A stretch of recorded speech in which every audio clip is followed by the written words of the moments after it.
Hello and welcome to part 2 of Dopamine Dollars. I guess we'll call it that. So I added a house party with a 6, and then the price was a little bit more than going to a friend's house.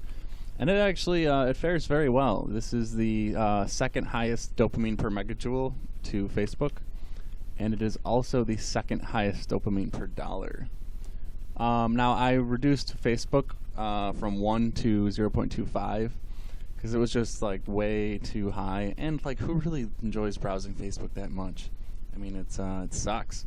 So this kind of actually brings it in line with everything else. The dopamine per megajoule. Notice this range isn't actually that much. It's about a 10x range, but the dopamine per dollar varies more. So very, very interesting to think about. You know, the megajoules isn't too. It's all in the same range, all in the same kind of spread, and then the dollar kind of varies more because obviously the business profits and the amount of labor is not really factored into the megajoules, but it is factored into the dollars. So I think honestly, this is more environmental. This side is environmental purposes, and this is economic purposes for each calculation. Now, you may be asking yourself, this is really weird. Why the hell did you choose to do this? And the answer is that this is what Ancapistan is really all about. This is the essence of it. This is the definition of quality of life, actually. And most people, they don't think about quality of life very often. They don't think about their own happiness and what makes life fulfilling. And as sad as it sounds from a scientific perspective, dopamine is what makes life worth living, and serotonin. Dopamine is the more base level happiness response. It's what you get addicted to. It's that kind of repetitive, habitual happiness, and then serotonin is the more like feel-good kind of trippy chemical that's associated with psychedelic drug use and feeling whole and feeling secure and feeling healthy.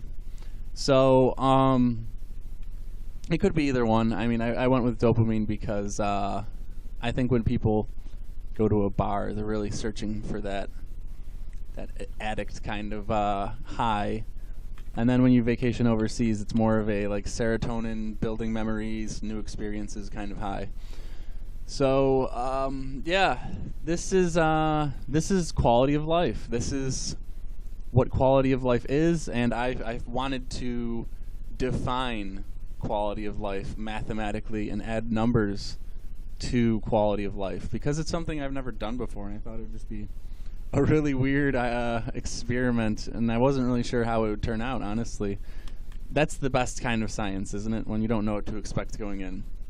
If you already kind of know the answer, what the fuck's the point? So I thought it was pretty interesting, and this is the whole purpose of Ancapistan, is to reduce dopamine per megajoule and dopamine per dollar and just drive them into the ground, because that is what life is all about, is taking these numbers and driving them into the ground. I know Facebook has done that really, really effectively, and it's why it's consumed people's lives, but I'm just so tired of Facebook, and I want the cost effectiveness of Facebook to spread into all these other avenues. Obviously, vacationing overseas is not going to be solved by Ancapistan. It's not going to be cheaper due to Ancapistan. But the amusement park can be. The camping can be. Dinner and a movie can be. House party, definitely. Drinking at a bar, all of these can be reduced significantly through Ancapistan and through the reduces in commute, reduces in rent, reduces in the price of things. Except for vacation overseas. That one is unfortunately out of my hands. But Ancapistan will reduce the both megajoules and price of all of these other activities, and thus drive all of these ratios into the ground, resulting in a very happy, a very fulfilled, and a very prosperous city and people. Anyway, that's it. Thank you, and have a nice day.